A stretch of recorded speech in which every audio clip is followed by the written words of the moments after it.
The power. The power focuses on dominance without chaos. They don't show struggle, they show control. In the power stories, one figure is visually elevated. The posture is stable. Movement feels intentional, not rushed. The surrounding world may look unstable, but the central figure remains unaffected. This separation creates authority. Power is communicated through calm, not force. Napoleon crossing the Alps follows this structure clearly. The rider stays composed while the environment reacts. The story isn't about the journey. It's about who remains in control. The power stories reduce uncertainty. They arrange the scene so leadership feels unquestioned. The conflicts. The conflicts are built around tension, not action. They don't need violence, they need disagreement. In the conflict stories, attention is divided. Multiple figures react differently to the same moment. No single emotion dominates the scene. Postures turn away from each other. Gestures interrupt the visual flow. The eye moves from reaction to reaction, searching for balance. The Last Supper fits this structure clearly. One statement creates many responses. Some figures lean in, others pull back. The story exists between people, not in one hero. Conflict stories work by breaking unity. They arrange the scene so that harmony feels impossible. The sacrifice. The sacrifice stories focus on outcome, not struggle. The action has already ended, what remains is the consequence. In the sacrifice stories, movement is reduced. The body is still. Energy is gone. Silence replaces resistance. These stories avoid chaos. They remove unnecessary motion. The scene is arranged to feel calm, even after violence. The figure is often isolated, not abandoned but separated. This separation turns the individual into a symbol. Rather than a person, objects carry meaning. A wound, a letter, a tool left behind. Each element points to what already happened. The death of Marat follows this structure clearly. The body rests instead of reacting. The face shows no struggle. The weapon is inactive. The sacrifice stories frame loss as purpose. They show the moment after the cost is paid. By removing struggle, they remove doubt. The story feels accepted, not contested. The fear. Fear is built around the loss of control. They don't show danger itself. They show the reaction to it.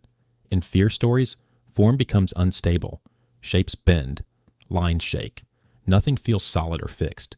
The environment mirrors the emotion. Backgrounds press inward. Space feels tight. There is no safe distance. The central figure is overwhelmed, not active. The body collapses inward. Hands move toward the face, not outward. Fear turns the figure into a container of emotion. The scream follows this structure clearly. The figure is distorted. The setting feels alive and hostile. Emotion overtakes reality. Fear stories exaggerate expression. They remove clarity. The story is not what happens next. The story is the feeling itself, the tragedy. The tragedies are built on imbalance. They place hope and loss in the same frame. Neither side wins. In the tragedy stories, figures face different directions. Some look forward, some look down. This split creates emotional tension. Movement exists, but it goes nowhere. Effort is visible. Resolution is not. The scene feels suspended between survival and failure. No clear rescue arrives. Time feels stretched. The raft of the Medusa follows this structure clearly. Bodies are grouped, but unity is fragile. Hope appears small and distant. Despair feels immediate. Tragedy stories work by denying closure. They don't end the conflict. They hold the viewer inside it. The control. The control is defined by restraint. They don't show force. They show authority through delay. In the control stories, action is implied, but not completed. Movement stops just before contact. That pause carries meaning. One figure appears active. The other remains still. This imbalance creates control without aggression. Space plays a key role. Distance is intentional. It signals who decides when action happens. The creation of Adam follows this structure clearly. The gesture is calm. The moment is suspended. Nothing is rushed. Control stories communicate power through patience. They show that the one who waits commands. The chaos. The chaos removes structure. They avoid balance. They reject the order. In the chaos stories, there is no clear center. Attention jumps from one figure to another. The eye never settles. Forms are broken. Directions collide. Nothing aligns long enough to feel stable. Emotion is scattered across the frame. Pain is repeated, not focused. Suffering has no single source. Guernica follows this structure clearly. Figures overlap without hierarchy. Scale feels inconsistent. Space collapses inward. Chaos stories overwhelm rather than explain. They deny clarity on purpose. The story is confusion itself, arranged to feel unavoidable. The victory. The victory is driven by forward motion. They don't pause, they advance. In the victory stories, figures move in the same direction, bodies lean ahead, gestures rise upward.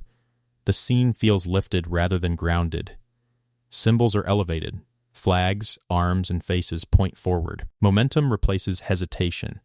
The central figure leads through movement, not force. Others follow without resistance. Unity becomes the message. Liberty leading the people follows this structure clearly. The crowd moves as one. The path ahead is clear. Victory stories simplify complexity. They reduce doubt. The story ends with direction, not questions. The suffering. The suffering removes distance from pain. They don't suggest discomfort. They force confrontation. In the suffering stories, the focus is narrow. The frame closes in. There is no escape for the viewer's eye. The figure is trapped in the act. Emotion is raw and uncontrolled. Nothing is symbolic at first glance. The pain is direct. Darkness dominates the scene. Light is limited. This contrast isolates the violence and makes it unavoidable. Saturn devouring his son follows this structure clearly. The act is frozen mid-motion. There is no relief, no pause. Suffering stories exist to unsettle. They don't explain pain. They make you sit with it. Authority. Authority is built on consequence. They don't persuade. They enforce. In the authority stories, hierarchy is visible. Power flows in one direction. Those below react. Those above control. Punishment is organized, not random. Each action has a response. Fear becomes the governing force. The environment itself feels regulated. Movement is allowed only within limits. Nothing escapes oversight. The Garden of Earthly Delights, Hell panel, follows this structure clearly. Figures are trapped in systems of punishment. Order exists, but it is cruel. Authority stories rely on inevitability. They show what happens when control replaces choice. The isolation. The isolation is built by removing everything that could distract. They strip the scene down to a single presence. No setting, no action, no interaction. In the isolation stories, context disappears. The background is quiet or undefined. Nothing explains where the figure is or what will happen next. This lack of information creates distance. The subject does not engage with others. There are no supporting characters, no visual relationships to follow. The figure exists alone, suspended in a moment. Expression is restrained. Emotion is not dramatic. It is held back. This restraint forces the viewer to observe more carefully. The gaze plays a central role. It may acknowledge the viewer, but it does not invite closeness. Connection feels possible, yet incomplete. Girl with a Pearl Earring follows this structure precisely. The subject is isolated from time and place. The dark background removes all context. Nothing anchors her to a narrative. This isolation turns attention inward. The story is not about events. It is about presence. Isolation stories create intimacy without interaction. They keep the viewer close, but never fully let them in. The silence. The silence is built on restraint, not absence. They do not remove meaning. They delay it. In the silent stories, nothing dramatic is happening on the surface. There is no visible conflict, no clear action, no emotional climax. This lack of obvious direction slows the viewer down. The composition feels stable and controlled. Lines are balanced. Nothing pulls the eye aggressively. The scene encourages observation rather than reaction. Expression is the core tool of silent stories.